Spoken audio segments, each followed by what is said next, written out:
Уважаеми зрители, искам да ви покажа. До сега ви показвах продажната журналистика. BTV, Нова, БНТ. Продажната.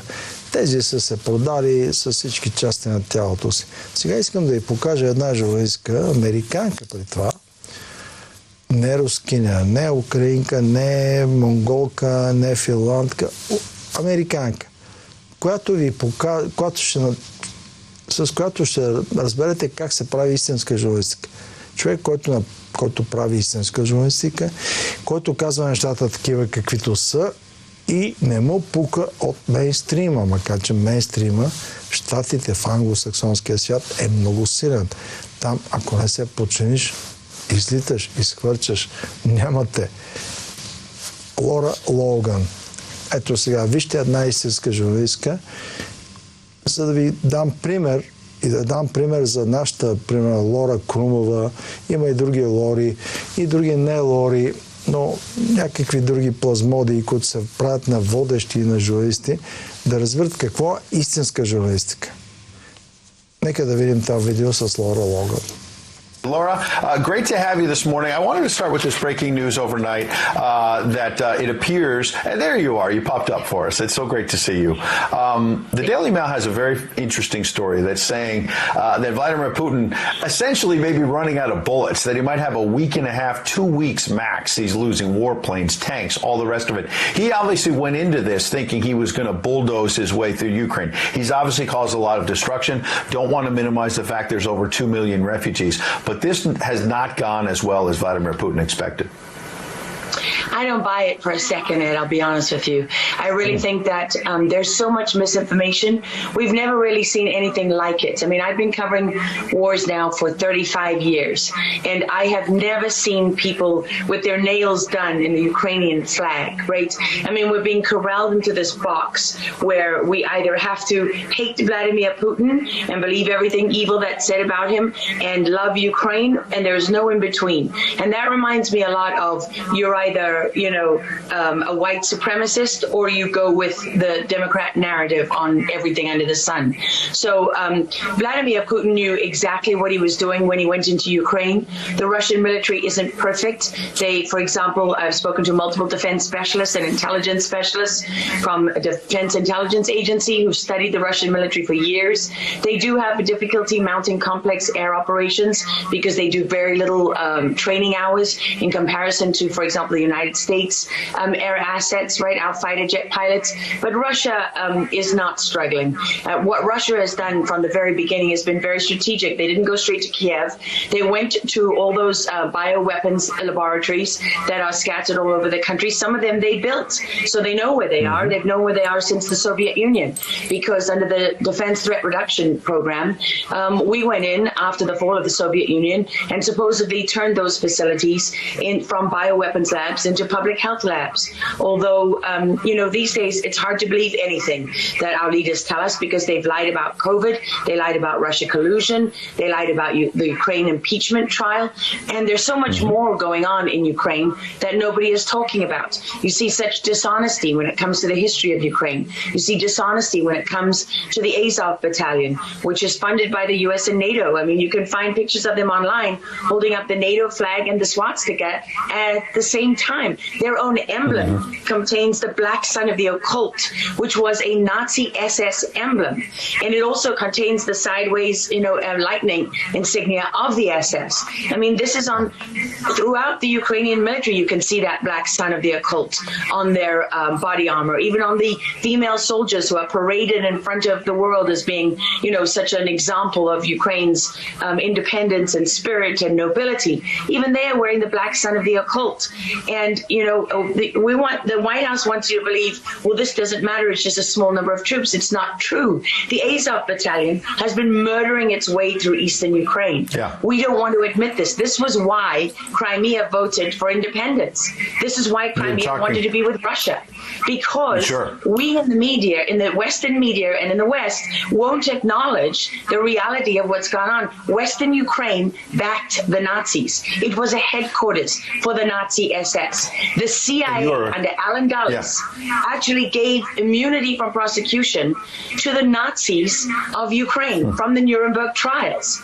So there's a long history of the United States and our intelligence agencies funding and arming Nazis in Ukraine. These are not like new neo-Nazi groups that sprung up. These are the actual Nazis from the Second World War, who, if you go back to the Nuremberg trials, said that they were planning for a 1,000-year Reich.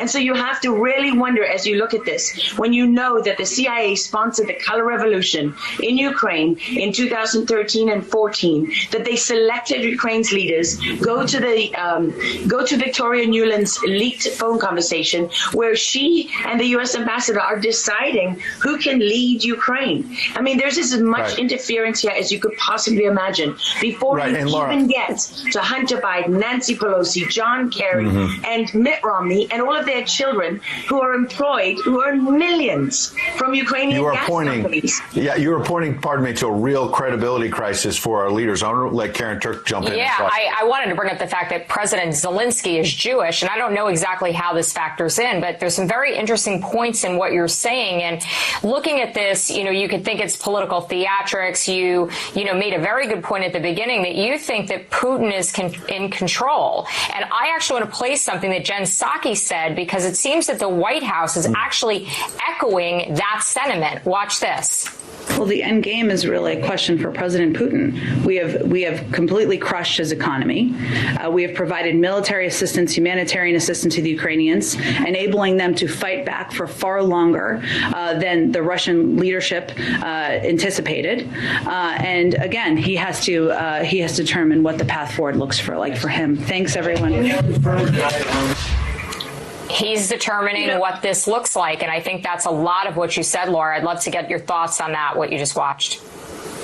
What troubles me about the moment that we're in is that we have such a selective and a narrow reading of history.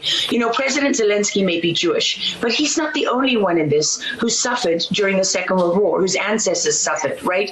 I mean, look at Putin. How many relatives did he lose in the siege of St. Petersburg? People don't know their history. They don't know what made Vladimir Putin. And I'm not I'm not defending him. I don't need to defend Vladimir Putin. My job as a journalist is to try to understand what is the truth here. I don't like being lied to, and we're being lied to on an epic scale. When we're told your only choice is you have to be 100% with Zelensky, who's a puppet, who you can find on the internet in black stilettos and leather pants, with shirtless, doing a spoof Dancing with the Stars kind of entertainment video. That's a mock of a Ukrainian group that does this kind of satanic occult type of music video. And I mean, Zelensky was selected, like so many of our leaders.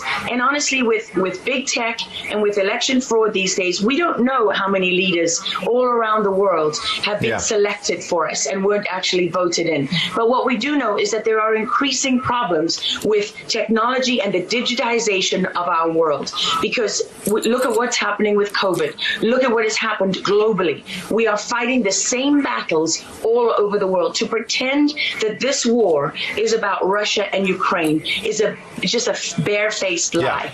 If Putin has been warning for 15 years that he is not going to stand by while the globalists take over the world, build bioweapons facilities and whatever else they're doing in Ukraine, Ukrainian oligarchs, Ukraine has been a center of money laundering for, many of the leaders in this country for how long? Billions of US dollars have been laundered through Ukraine, and we say nothing about it. These are our tax dollars. I mean, before the impeachment trial, had you ever heard of anyone in the United States, us bringing in foreign governments to the White House for anti-corruption training?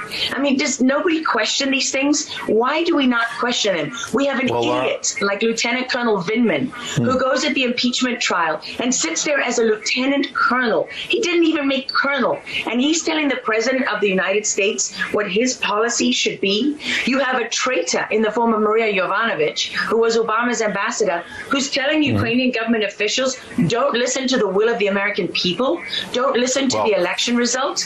We are the true leaders of America. I mean, and then people object when the woman isn't even fired. She's given a cushy job for life at Georgetown University at the expense of the U.S. taxpayer. And we're told that the president of the United States cannot say to his foreign counterparts, you know, that we want you to look into something. But Joe Biden can withhold as much aid as he wants to. I mean, there's so much hypocrisy and dishonesty here, and Ukraine is at the center of it all. Go back to Russia collusion. Go to Alexander Chalupa. Go to Eric Karamella, the whistleblower who went to work for Adam Schiff, who wasn't really a whistleblower, and all those corrupt people in the deep state. And you know what? The deep state isn't a theory. It's not a conspiracy theory. It's an actual deep state. Look up the SES, the Senior Executive Service, because when that bureaucracy was ushered into law in the United States of America, that's when we got a bunch of unelected bureaucrats pulling the strings behind the scenes. And these are the people that keep lying to us.